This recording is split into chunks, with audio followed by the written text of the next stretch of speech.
Kinetics हो गया इसका, केमिकल काइनेटिक,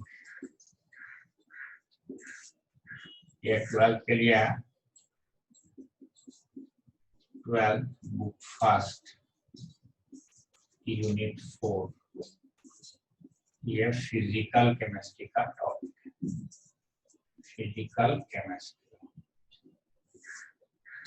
अब इसका 7th लेक्चर होगा, तो हम लोग 7th लेक्चर, हम लोग इससे पहले हाफ लाइफ का डिस्कशन किए तो उस पर कुछ क्वेश्चन भी डिस्कस हुआ था।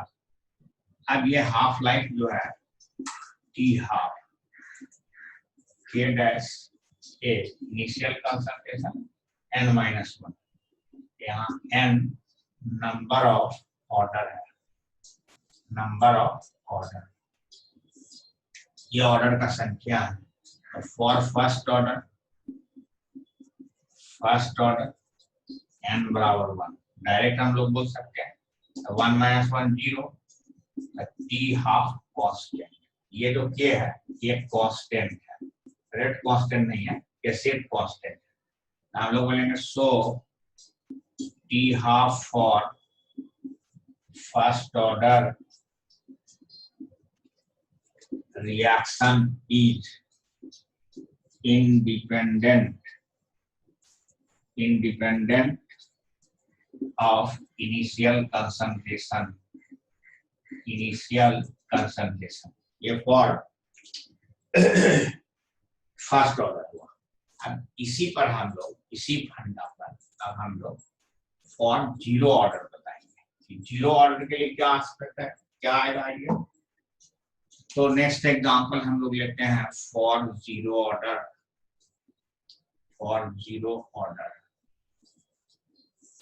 n बराबर 0, टी हाफ के डैश ए 0 - 1, टी हाफ के डैश के पर -1, टी हाफ के dash into A. For zero order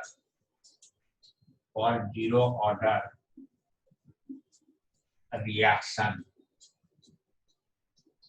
T half is directly proportional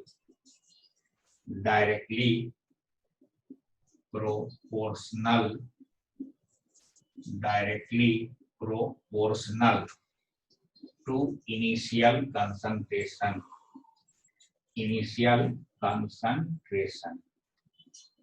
initial concentration का डायरेक्टली प्रोपोर्शनल होगा।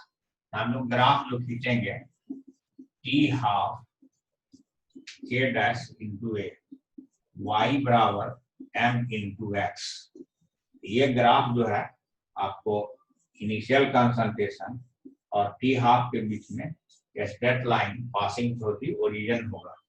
ये जीरो ऑर्डर रिएक्शन के लिए हुआ। ये मैथमेटिकल एक हम इक्वेशन बना के इसको स्टडी किए। अब फॉर सेकेंड ऑर्डर इसको हम लोग लेते हैं फॉर सेकेंड ऑर्डर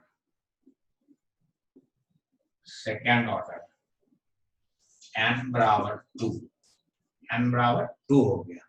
अब इस इक्वेशन में हम पुट करेंगे टी हाफ के डैश ए n - 1 2 - 1 टी हाफ के डैश ए इनवर्सली प्रोपोर्शनल। तो फॉर सेकेंड ऑर्डर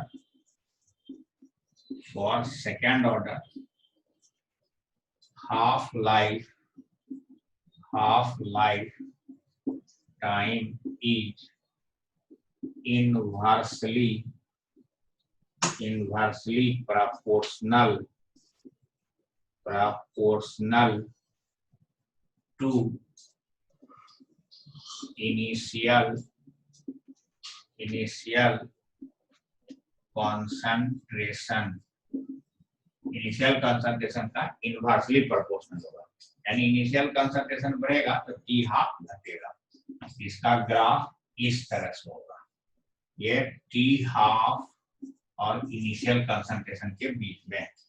तो इस तरह से हम लोग half life, initial concentration, first order, zero order और सेकेंड ऑर्डर में रिलेशन समझे, ये हमारे एग्जाम में पूछा जाता है। अब हम नेक्स्ट टॉपिक जो इससे शुरू करते हैं, फिर जीरो ऑर्डर का डिस्कशन भी करेंगे और सेकेंड ऑर्डर हम लोग के सिलेबस में नहीं है, तो हम लोग को फिर यहाँ पर अब फर्स्ट ऑर्डर से रिलेटेड जो हम लोग बात करेंगे वो है 4.4 pseudo first order reaction. Pseudo first order reaction 4.4 topic है। 4.4 pseudo first order reaction. Pseudo first order reaction, pseudo मतलब फॉल्स होता है, ये झूठा फर्स्ट ऑर्डर रिएक्शन है, यानी फर्स्ट ऑर्डर है लेकिन ये फॉल्स है। अब कैसे हम इसको डिफाइन करते हैं, फिर कैसे इसका एग्जांपल को डिस्कस करते हैं, उससे बात और क्लियर होगा। स्यूडो मतलब फॉल्स फर्स्ट ऑर्डर, देखिए pseudo first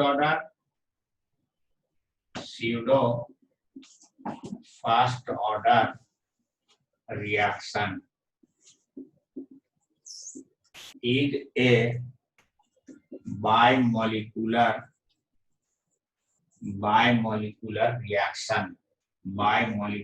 reaction. Pseudo first order reaction जो है एक बायमोलिकुलर रिएक्शन है, दो रिएक्टेंट के बीच का रिएक्शन है, इन विच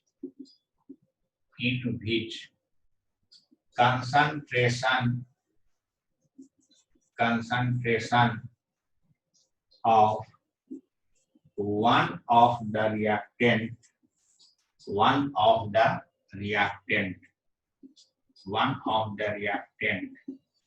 इसी one of the reactant एक reactant का in which concentration of one of the reactant taken to be large axis है ना।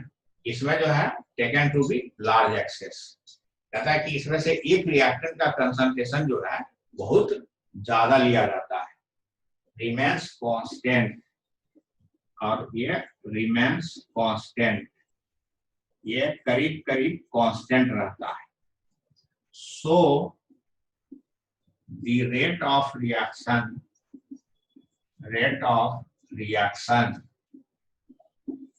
is controlled by only one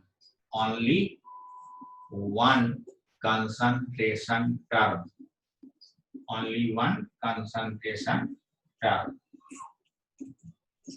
एक कंसंट्रेशन टर्म से, सिर्फ एक कंसंट्रेशन टर्म से ये इसका जो है रिएक्शन कंट्रोल होता है।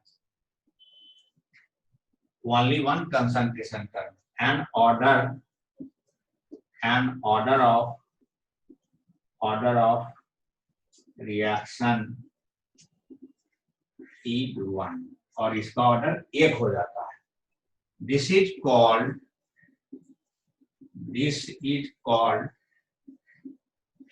pseudo first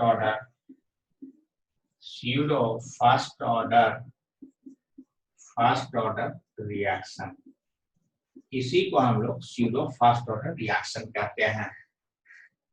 अब पूरे इसको हम एक इमेजिन करते हैं कि एग्जांपल से, लेट ए प्लस बी ये प्रोडक्ट बन रहा है, इसमें बी एक्सेस ले लिया हम लोग, तो रेट ऑफ रिएक्शन के ए और बी, तो ये एक्सेस है, ये कांस्टेंट रह गया, कांस्टेंट, तो के इंटू बी एक नया कांस्टेंट के डैश है ना, rate constant of pseudo first order reaction. Pseudo first order reaction का ये रेट कांस्टेंट हो गया। तो अब हम लोग इसको इस तरह से लिख सकते हैं, ये अब के डैश दे देंगे तो ए बच जाएगा, तो इस तरह से इसको हम लोग अब लिखेंगे कि अब यहां से ये ऊपर लिखते हैं हम, R बराबर K डैश A। अब इस पर पावर 1 है, इसका ऑर्डर 1 हो गया, ये ऑर्डर 1 हो गया। तो कहते हैं स्यूडो फास्ट ऑर्डर रिएक्शन जो है एक बायोमोलिकुलर रिएक्शन है जिसमें से एक रिएक्टेंट को बहुत अधिक संख्या में दिया जाता है और रेट ऑफ रिएक्शन जो अधिक संख्या में वो कांस्टेंट रह जाता है। तो रेट ऑफ रिएक्शन उससे पता चलता है कि इसका कंसंट्रेशन कम है, इसलिए इसका ऑर्डर 1 होता है। पूरे केमिस्ट्री में 2 एग्जांपल है। फर्स्ट, एसिड हाइड्रोलाइसिस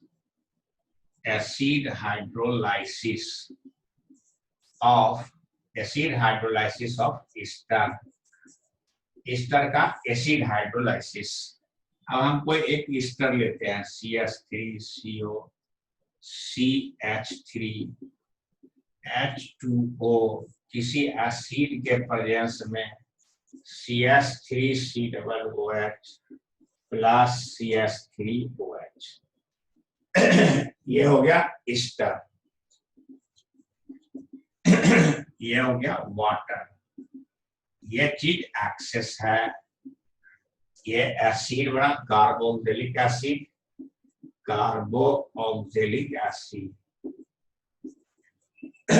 ये अल्कोहल बनता है। इसी ईस्टर को हम हाइड्रोलाइसिस करते हैं एसिड के प्रेजेंस में, तो कार्बोक्सिलिक एसिड बनता है और अल्कोहल बनता है। अब ये एक स्यूडो फास्ट ऑर्डर रिएक्शन है। हम लोग लिखेंगे R बराबर K, कोई ईस्टर, जो कोई ईस्टर लिया जाए और वाटर H2O, ये एक्सेस है, ये कांस्टेंट है, K गुना H2O K डैश। तो R बराबर K डैश ईस्टर, यानी ईस्टर का कंसंट्रेशन, ये ईस्टर हो गया K डैश ईस्टर, यानी इसका ऑर्डर हो गया फर्स्ट, ईस्टर के कंसंट्रेशन पर रेट ऑफ रिएक्शन डिफाइन होगा। रेट ऑफ रिएक्शन डिपेंड्स करेगा, कंट्रोल होगा। ये एसिड हाइड्रोलाइसिस ऑफ ईस्टर जो हो गया वो स्यूडो फास्ट ऑर्डर रिएक्शन का एग्जांपल हो गया। इसको याद रखना, पूछता है which of the following pseudo fast order reaction, ये चीज इसमें है। अब नेक्स्ट एक और एग्जांपल है acid hydrolysis of sucrose.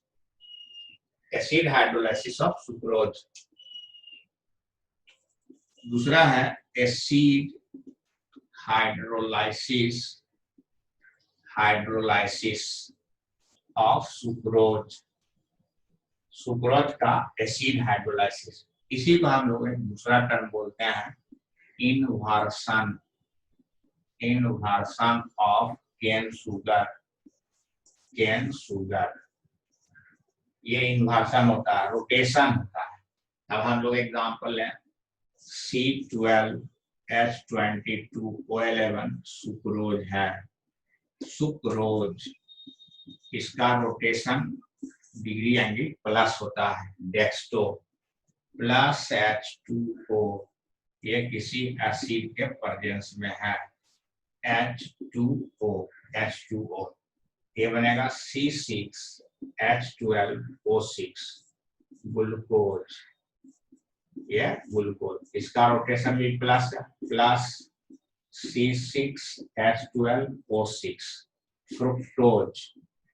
Fructose बनेगा, इसका रोटेशन माइनस में, ये माइनस ज्यादा है तो रिजल्टेंट माइनस होगा, यानी शुरू हुआ प्लस से रिजल्टेंट हुआ माइनस, इसको कहते हैं इन्वर्सन, उल्टा। यानी रोटेशन जो है वो एंगल जो रोटेशन है वो लाइट के प्लेन पोलर लाइट का प्लस से माइनस हो गया तो उल्टा हो गया, इसको हम लोग इन्वर्सन कहते हैं।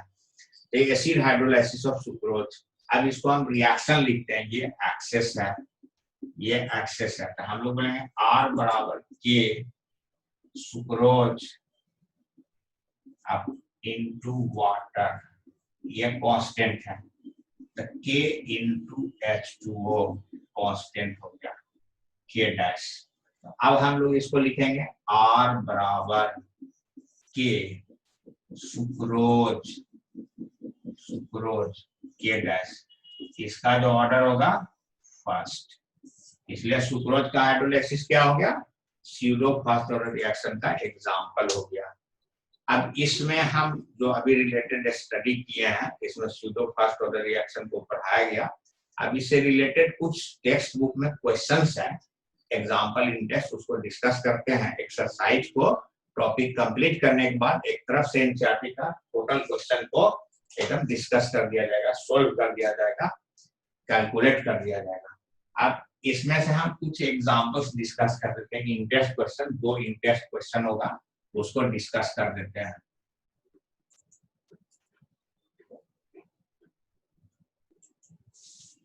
अब यहाँ इन टेक्स्ट क्वेश्चन 4.5, इन टेक्स्ट क्वेश्चन 4.5 ये क्या क्वेश्चन कह रहा है? A fast order reaction has rate constant 1.15 10 to the power -3 per second. एक fast order reaction है, इसमें K का वैल्यू है 1.15 10 to the power -3 per second. How long will 5 gram of reactant कितना समय के बाद initial concentration 5 gram reduce to 3 gram, इतना समय के बाद जो है A-X 3 ग्राम हो गया। तो हमको टाइम बताना, टाइम बराबर 2.303 by K log A by A-X 2.303 1.15 10 to the power -3 per second log 5/3। अब इसको हम लोग आगे करते हैं। 2.303 1.15 ऊपर ले जाए इसको, 10 to the power 3 सेकेंड, ये सेकेंड हो गया, into log 5 minus log 3। log 5 में हम दहाई अंक 50 बना के इसका log देखेंगे तो फिर हमको इसका वैल्यू मालूम हो जाएगा। ये लॉगरिथम टेबल है, इसमें हम 50 का log देखेंगे। 50 का log आपका 69।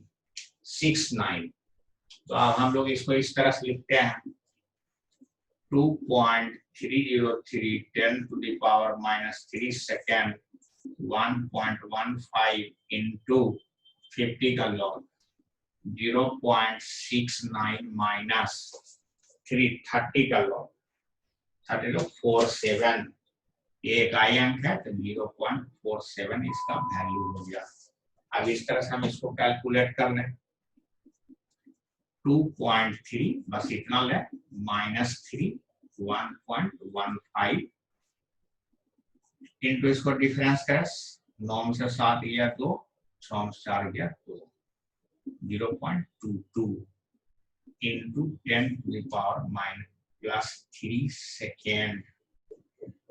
हम लोग देखते हैं कि ये 2 से कट जाएगा। अब ये इसमें से हम लोग क्या करेंगे, ये 10 to the power -3 +3 है, ये +3 है, ये +3 चलते आया, ये +3 अब यहाँ देने की जरूरत नहीं है। 0.22 यहाँ पर हम लोग सेकेंड भी देते हैं, ऐसे लिख देते हैं। अब 2 से कट गया तो 2 into 10 to the power 3.22 second, इतना सेकेंड हो गया।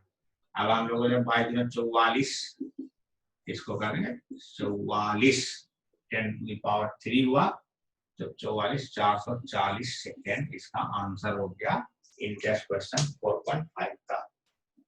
अब ये इस तरह से हम लोग सोल्व किए इन टेस्ट क्वेश्चन 4.5 को, इस तरह से हम लोग सोल्व किए, पढ़ के इसको समझ लिए क्वेश्चन क्या कहता है और जो हमारा इक्वेशन है उसको हम लोग उस पर यूज किए। अब नेक्स्ट इन टेस्ट क्वेश्चन जो है उसको डिस्कस करते हैं हम लोग, तो फिर आगे और बात बताएंगे इसमें। ये चैप्टर आधा से ज्यादा कंप्लीट हो गया almost. In text question 4.6, in text question 4.6 4.6। अब ये क्या क्वेश्चन कहता है, time required to decompose SO2 to half of its initial amount is 60 minutes. कहता है कि ये जो SO2 का जो डिकम्पोजिशन हो रहा है इसका हाफ लाइफ है 60 minute. 60 minute. If the decomposition is a first order reaction, calculate the rate constant of the reaction। ये एक डिकम्पोजिशन जो है ये फर्स्ट ऑर्डर रिएक्शन है, तो हमको रेट कांस्टेंट के पूछता व्हाट, एकदम very easy. K is equal to 0.693 by T half। तो अब हम लोग इसको लें 0.693 by 60। इसको हम लोग इस तरह से लिख सकते हैं 669.3 या 693 10 to the power -3 by 60।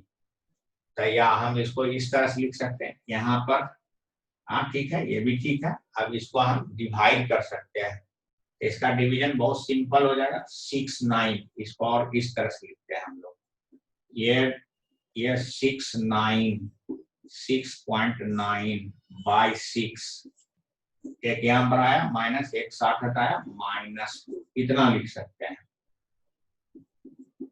1.1 10 to the power -2 पर सेकेंड के रेंज में आंसर होगा, है ना। This is the question in that question 4.6। अब 12th का आज का वीडियो इतने ही लेक्चर्स हुआ, सीधो फर्स्ट ऑर्डर रिएक्शन 2 एग्जांपल हुआ और हाफ लाइफ से रिलेटेड कुछ डिस्कशन हुआ, और ये थ्रू आउट इस तरह से डिस्कशन हो रहा है, सभी को हम इकट्ठा पढ़ेंगे।